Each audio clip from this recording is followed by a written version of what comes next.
All right, everybody. Bart Fanelli here with another edition of JourneyCast, and I have a very special guest, Beth Benkowski. And what a resume with some companies that we'll all be very familiar with, the likes of Adobe, Splunk, Dataiku, UiPath, and Salesforce, global roles, majors roles, you name it. But let's let Beth introduce herself.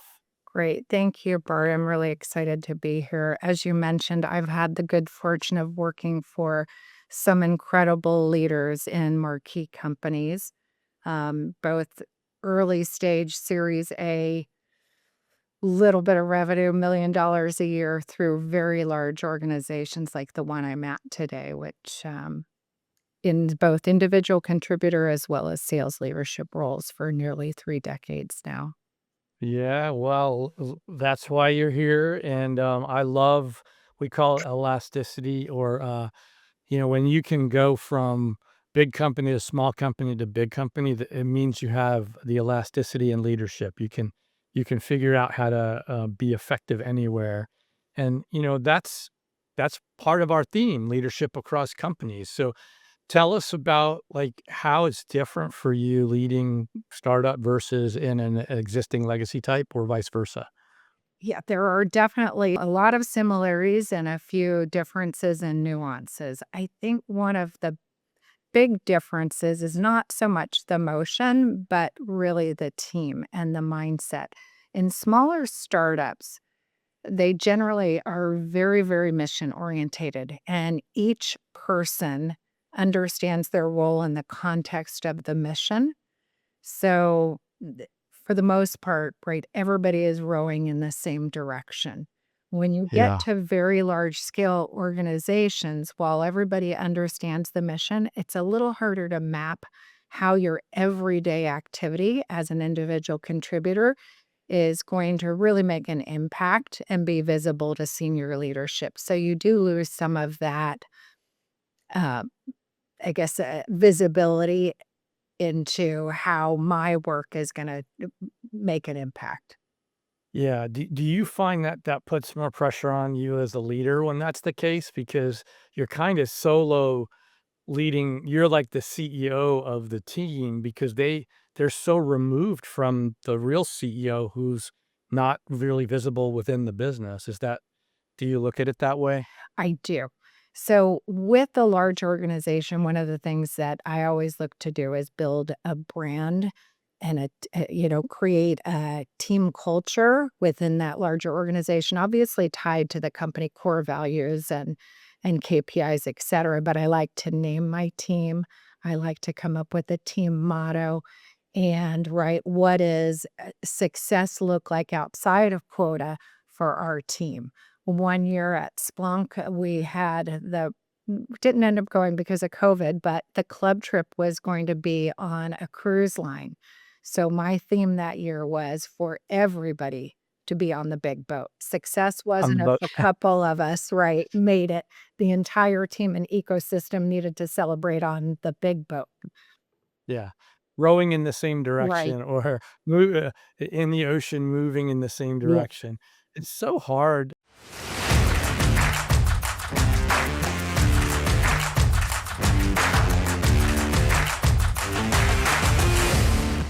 I find when we talk about big company, small company, the ability to be a part of the big mission changes, but also even executing at the ground level becomes harder because of the field's not as protected.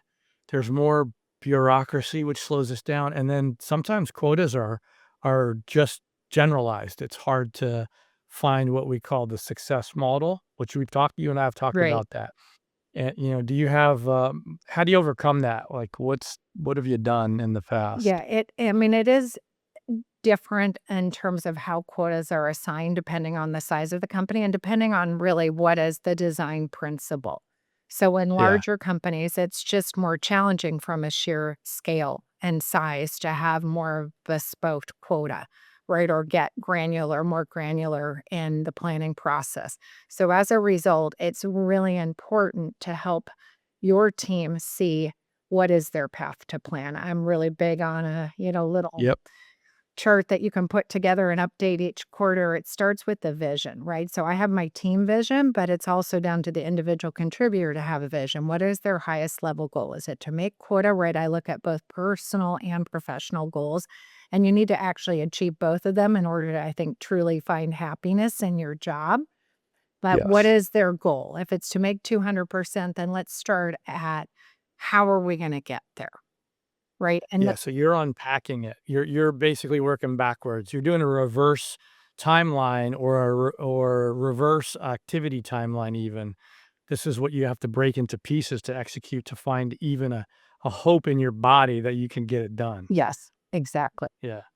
That's pretty cool. And I find I love that concept and it what it tells me is you're comfortable getting close with your team and helping them see through the barriers. And a lot of that's something you should be proud of that because a lot of leaders don't do it. They collect information rather than leading their teams. And when we get into large companies, the behavior of collecting information rather than leading teams is part of what creates the distance between quota at the top level being pushed down to those capable of any type of bottoms up motion and making that number. The distance gets too far apart. So congrats on that process and you doing that. I think it helps people believe. Thank you. I appreciate that.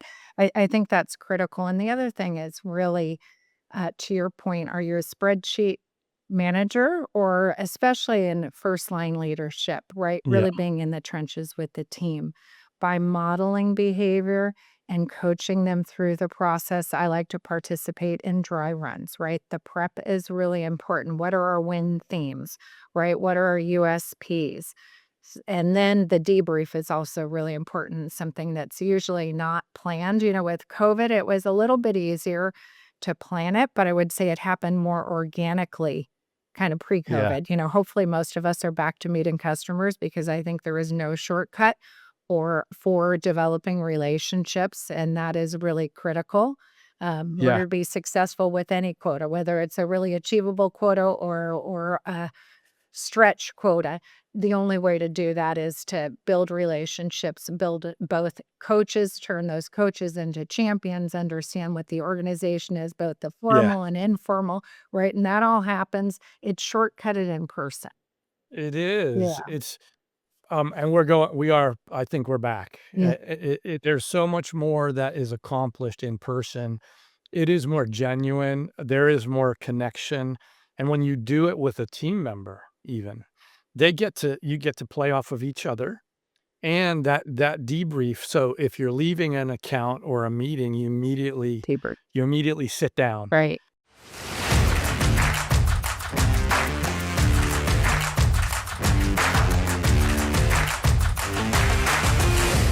We talk about, hey, how did we do? What could we have done different? Tell me about that process because that to me is an operational discipline that a lot of us forget in the heat of battle. And then we don't go back and the learning happens as part of the debrief more than anything. I completely agree. So I was fortunate enough at Splunk to go through to actually get the company to approve for my team budget to have Afterburner, who is an organization of former fighter pilots, come in and do a training. And it was all focused around flawless execution. What's interesting is the highest number of accidents with fighter pilots is actually the most experienced because Oh, right wow. there you forget the basics, back to like the whole Kobe Bryant mantra, right? You forget the Yeah. basics and those basics are really important. And one of the ways to avoid that is the whole process around plan, brief, execute, debrief. So my Yes. team actually told me it was the best training that they ever went to. But that really started me on this journey of the debrief being really important, both from lessons learned, but also when you've got a matrix team in a smaller organization, to your point, if you're in a startup, it's probably you and your pre-sales, you're attached at the hip. And, you're still you want the different, everybody hears things slightly differently depending on their background. Are they multilingual, et cetera? So you still want to do that debrief and really be clear on who owns what, When it's a Yeah. larger matrix team, it becomes even more important because you've got multiple people that are hearing the same conversation, albeit in a nuanced way. And then Yeah. often, my team right now is account directors. They work with specialists, they're the QB, but you've got to divvy up who owns what. And then, of course, hold them accountable. And so that debrief is really important to get everybody centered around who's doing what and when do I need to do it by so that we Yeah. can keep the momentum, right? Customers, I would say one of the other differences is driving urgency in a large company versus a startup. That urgency is really challenging to continue to drive in a larger organization because there are a lot of potentially operational distractions. But back to that mapping about how is everything I'm doing today directly going to impact in a small company, a startup, it is very visible because you're probably getting Yeah. calls from the CEO to say, how's that deal going? Because it's a make or break deal for the quarter, for the trajectory of the company, right? In a larger company, yes, leadership wants to know, but that everyday activity, loses some of that Yeah. urgency. So, Yeah, that's where the rigor comes in though, like, to your point, no matter what, your level of discipline and rigor should translate, large or small company, and you shouldn't deviate from it. I personally, that's how I think about it, and I know you're big into operational discipline and structure for that reason, and I think that's also something to be proud of because most of the time leaders and I find myself, I get lazy once in a while. Oh, I don't need to put this much structure in it this time. I'll pick it up next time. Well, you don't really have today. We don't have that we can't do it. It doesn't help us in any way whatsoever. You might as well tackle it, find the grit and the discipline to do it immediately because the benefit is right then and now. You'll never do it if you don't do it right away. right. The debrief, the rigor, all of it. Do you agree with that? I totally agree with that. And in a startup, it's easier to start from the very onset, right? You're going to add some operational tasks, but it's easier to start with expectations from the very beginning that this is our operational cadence. This is what's important. When you do get to a larger company, especially if your process and rigor is a little different, that becomes a bit more nuanced. And to your point, I may want to run immediately. I shared a presentation with you to kind of what my operational cadence Yeah. standards are. But is it too much for a team that, can barely submit a forecast, once a week and let alone add next steps and add them in a structured, processed way?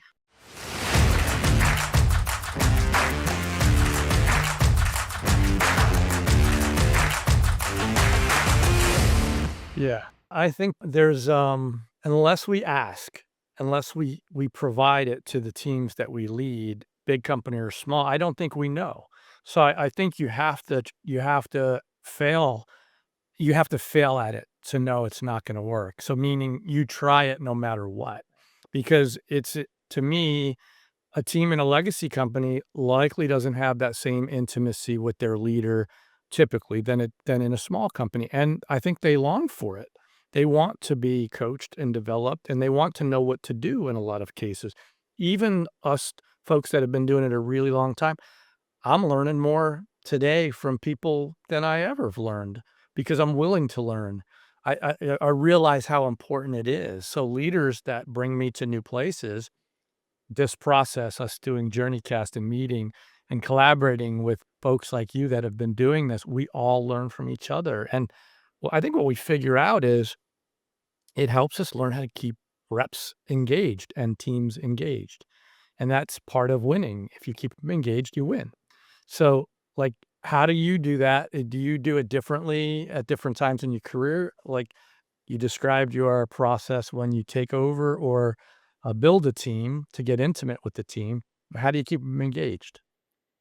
Yeah, that's an interesting question because it all comes down to personal motivation. So, one of the things, whether I'm coming in new to a company or someone's joining the team, I have a slide that I ask them to put together any format they want, and I've seen some super creative ones who are excellent at Google Slides or PowerPoint, but it's focused on what are your professional goals?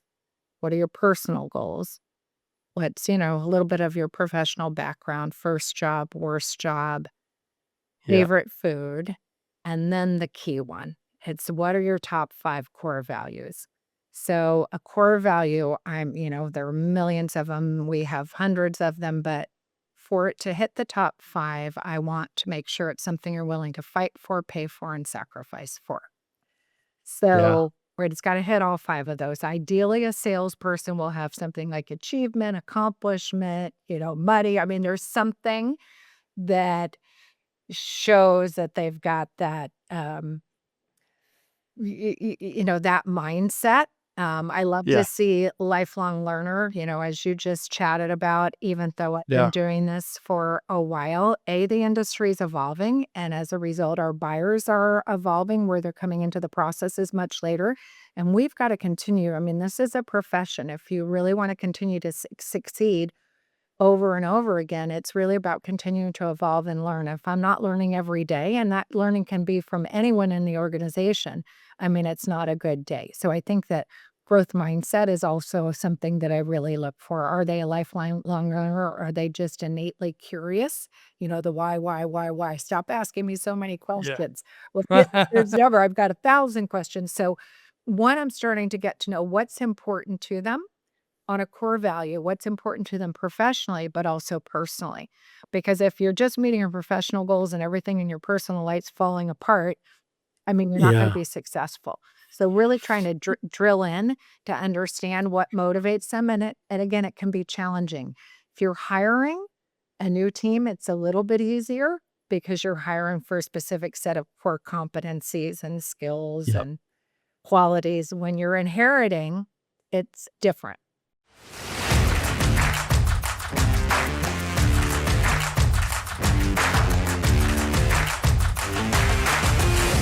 Not everybody Mhm. fits all of the time, and that's an unfortunate truth in leadership. And oftentimes, young leaders feel as if they have to be liked, or they have to like everybody, or everybody gets a ribbon. When in fact, we know that that's not how you build and scale companies. It's how you have to create balanced teams that essentially deliver value to the company. And if you can do that en masse, the company usually outperforms for a really long time. But it's not easy to do because we have to learn it. And if the company does not have a program that helps us understand that that's how it's supposed to work, then we learn through trial and error. Like, have you had that experience where, you had to figure it out? Or did you learn young, like really young in your career? Like, how did it work for you?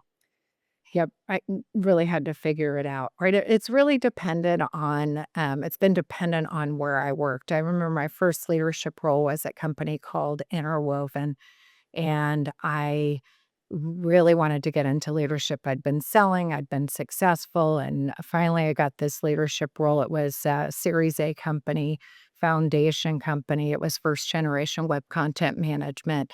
It was probably around 20 million in ARR, or actually revenue back then when I joined. And my boss said, "Hey, great news. You have your first employee. Bad news is you probably have to fire him. Nobody's told him," right? I'm like, "Okay." Nobody's told him he's been demoted from field sales to he's gonna be your BDR.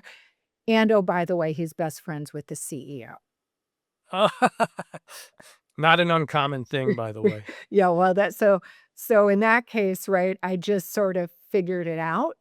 It was, definitely, trial by fire, and, also led me to think about, "Can you do something versus will?" Because I would ask often, "Can you do this, Jerry?" He Yeah. said, "Yes, I can." He didn't ask me, "Will I do it?"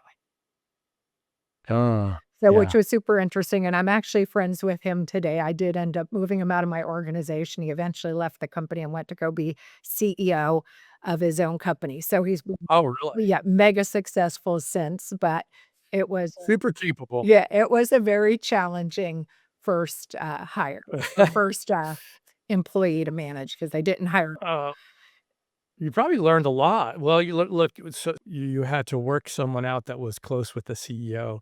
Um, we don't always scale the same way within companies, and it comes down in a lot of ways to will, which you just Yeah. you highlighted. A very skilled individual that became a successful independent or went and did their own thing. They weren't gonna do it under your under leadership other than the CEO that they knew. So it's good for figuring that out. That's part of the answer to long-term success. Right, Who stays, who goes. right, but that will So is really critical. I mean, back to how do you coach and, how do you figure out you try and again figure out what somebody's why is, and, right, I can, based on, again, pattern recognition, process, etcetera, yeah. have seen so many different variations of sales cycles, feel like I've got a strong foundation from a coaching perspective. But at the end of the day, it comes down to will you do it? Will you go see the customer?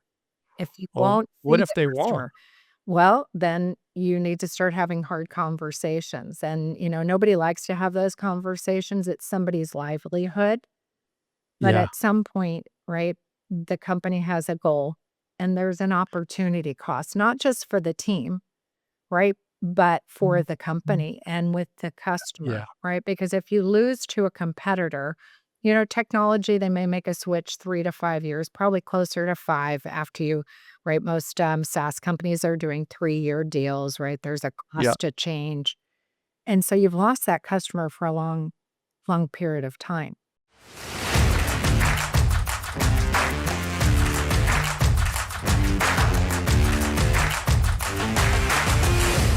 Leadership's responsibility is it's depending on the line of leadership you're in, it's to the teams below you and to the company above you. And holding people accountable to their next best effort or the right level of skill is doing them a good service. Keeping them when they're not willing to do the work the right way is a disservice to everyone else because it pulls everybody down. And that is a hard lesson that a lot of people don't know, or it's they're rather than doing that, which is the hard conversation, they bury the difficult conversation and let it persist, and then they become exposed because they can't make a number as a leader. So you always wanna tackle that hard conversation as early as possible.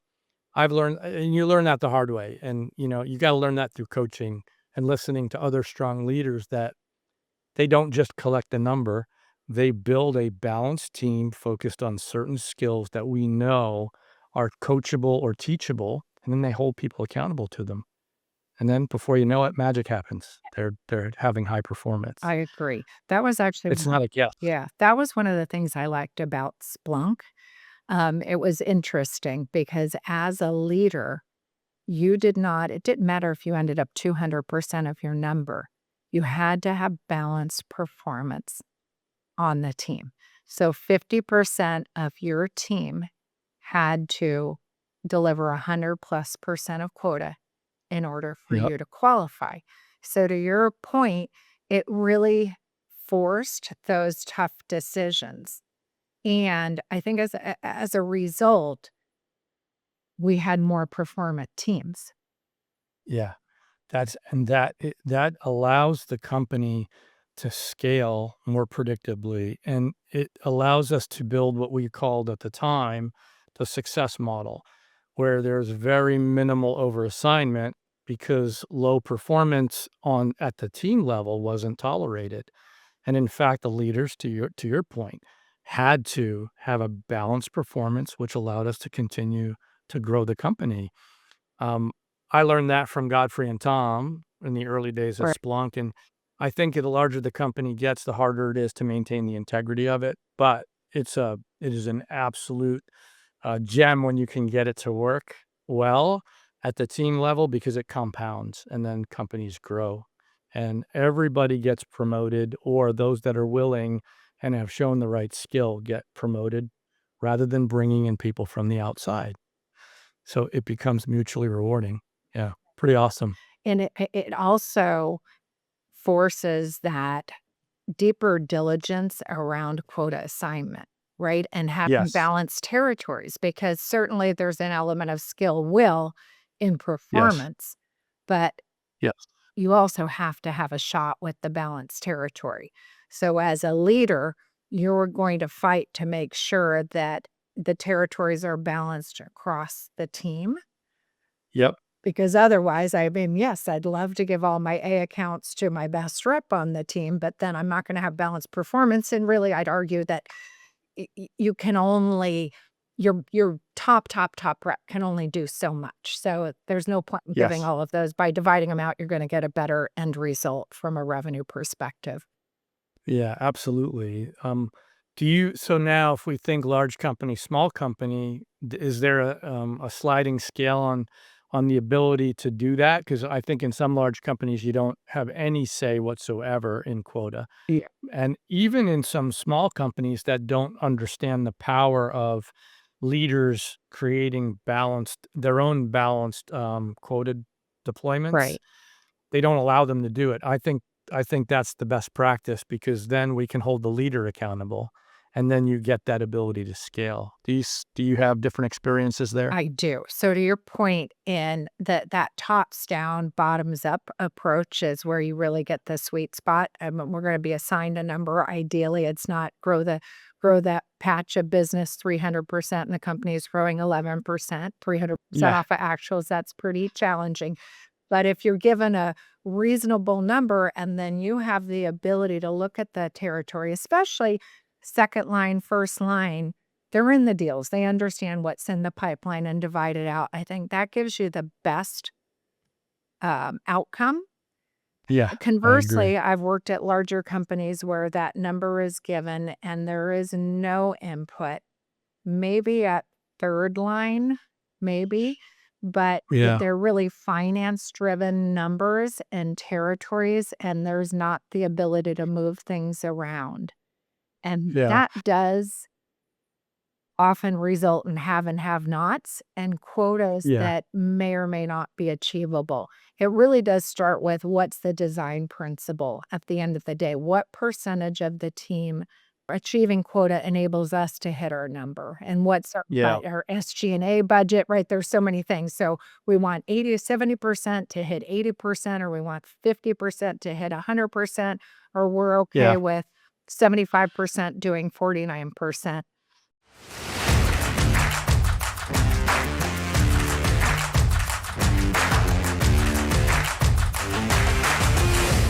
Ramp to revenue, productivity, capacity, quota assignment. It's a very complex process.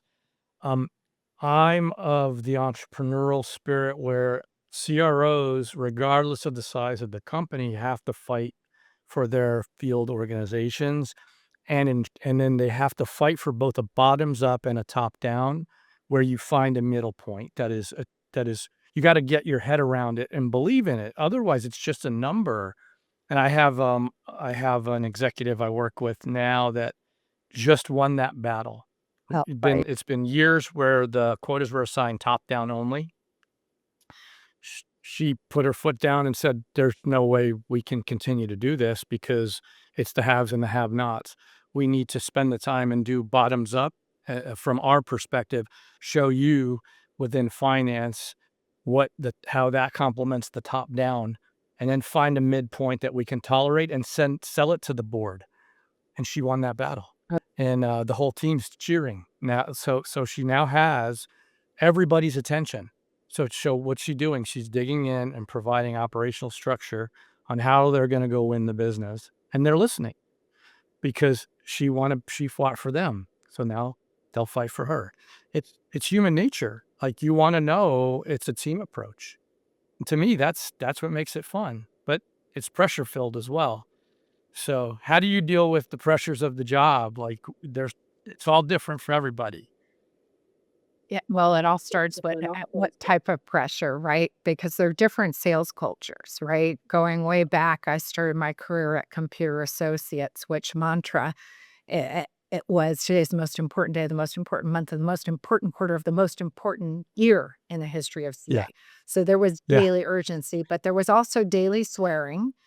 And Yes. it was a very, very, not only was it tough internally, but the customers hated the company. So, That was equal. BMC was yes, the compare. It was the same approach. it was. It's today you may get fired just for the color of your shirt. So, Yeah.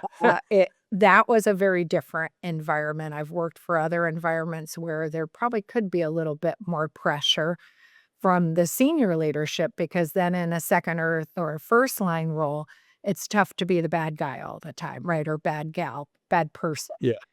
Yeah. So for me personally, I'm very centered on I'm very achievement. It is in one of my so growth mindset achievement are in my top 5. Yeah. And so I'm personally very motivated on the weekends. I actually compete in water skiing. So I'm Awesome. constant. I've got goals and pressure on myself, whether personally or professionally, Yeah. but I just thrive in that type of environment. It is a balance though, I think, for teams, and it goes back to what's important to them and are they wired to, are they wired to handle the pressure? Yeah. Some are not. Some team members aren't, and those I think are hard conversations because when they're not wired that way, they usually don't have self-awareness either. There's a level of self-awareness that comes with, competitiveness, I believe, where you're self-critical because you're refining to win.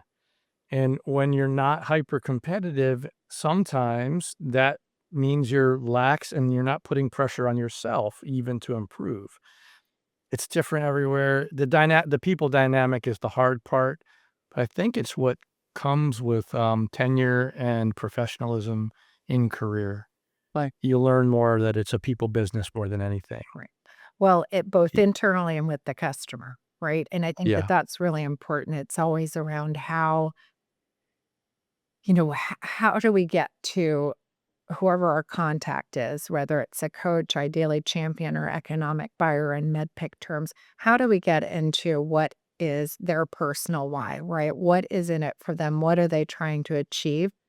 I mean, there are a variety of different products. Technology always leapfrogs. So, yes, we may yeah, have a couple unique capabilities that a competitor doesn't have, but at the end of the day, it's who is connecting with that customer the most and is able to really drill into what's important to them and position how both the solution, but more important, you and the company are yeah. going to help them achieve it. I had a customer that I met with not too long ago that shared with me one of the reasons why they were migrating from and fought a really tough internal battle migrating from a sort of a legacy product to a next generation was that they wanted to leverage that experience to continue to build their brand in the industry, right? And be Wow. able to do public speaking and, Of be seen course. as a thought leader, both in their company, but also externally.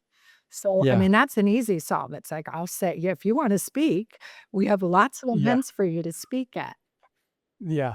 Yeah, as a young seller, you don't think that way, unfortunately, or I didn't think that way. I had to learn that, and someone had to explain it to me. So this is a valuable conversation that we're having that young sellers can learn from because yes, there are personal motivations that the people we're facing, they are solving to. Think about that. Switching out technology to learn how to drive change management for business benefit to improve your brand. That is the reality. Aligning to that then allows you to guide them successfully through that process and create lifelong relationships that usually pay dividends way beyond the start of that relationship. Yeah. It's really powerful. Yeah.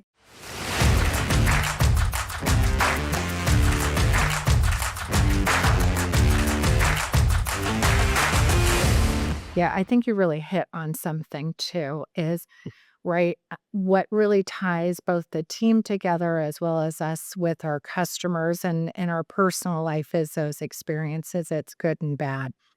good Yeah, and bad experiences, right? It's that we've uniquely gone through this situation together. And to your point, totally. helping the customer achieve what's important to them, this brand building and being Yeah, part of that, right? Which really has nothing to do with the product, but that does it enables a completely different relationship. You've delivered something that's very yeah. personally valuable to that contact, and they aren't gonna forget it.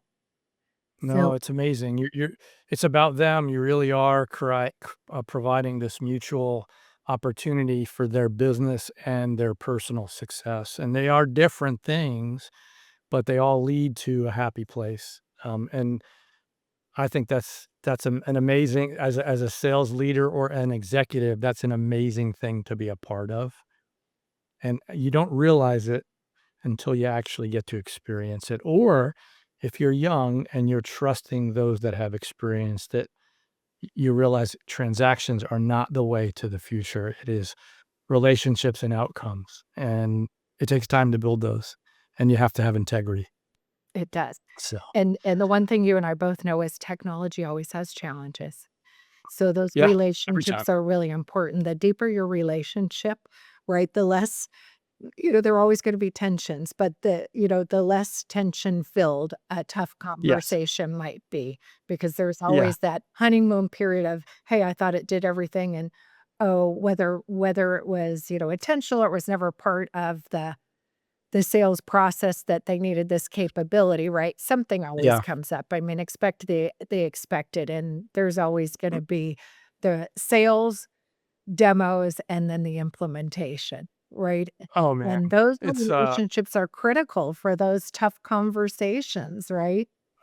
I can tell you if you don't have your champion, on text, they're not really a champion yet. They're fighting off hours to ensure you're protected and vice versa, and that's how those ultimate relationships prevail. B So, 100%. So, you triggered something where I, can't remember what company, I mean, I do, but they'll remain nameless. yep. I inherited a team, and we had a lot of deals in the forecast, and, of course, they weren't occurring. It was still around COVID, and I'd say, "Do you have the champion's cell phone number? We need to call them." "Oh, no. I don't have the number. We only do Zoom calls." So, net, I said, "You Yep. cannot have a champion if you don't have their cell. If you are not texting a champion, if they do not trust you enough to give you their cell phone number, they are You've not got a a problem. champion." They're not gonna bet their job, right? Just think Yeah. about safety bias. Everyone wants to protect their job if whether they like it or they don't. They're So they're not gonna trust their yeah, livelihood in yeah. someone And the bigger the above. transaction, the more important that is, It's 'cause it's more risk. right, it's mind-boggling to me. So, that's always one of my questions with something listed as an opportunity in the forecast is, what are the cell phone numbers? Yeah, yeah. It's a test, internal and external. Yes.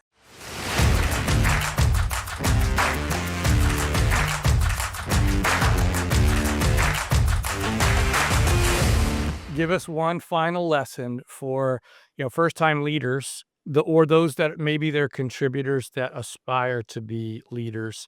What lesson would you leave them with, regardless of large company or small company? Always be learning. Right, I think you can learn, right, from anybody and everybody, from your customers, the employees. The most important thing is to continue to sales and sales leadership is a craft, right? And it's something that we need to practice every day. And at the end of the day, the ownership on continuing to evolve and develop those skills comes down to one person, and that's you. Some companies offer great educational benefits, others don't. Podcasts that, you put out, Bart, and others, there's Yeah. just such a wealth of information. My girlfriend ChatGPT, Yeah. pull up the information. So, right, it's really about making your own success, and that starts with learning and continue to Yep. learn and evolve. I love that. Well, this has been a really fun conversation. I feel privileged to have you join as a guest. It's amazing, and I know we'll talk and collaborate more. But thank you very much, Beth, for your time, and all the best and continued success to you in your pursuits. Thank you, Bart. I really appreciate being a guest, and I'm very appreciative of the foundations you put together at Splunk that really Uh, enabled me to bring my leadership skills to the next level. Those were I your get foundational pieces.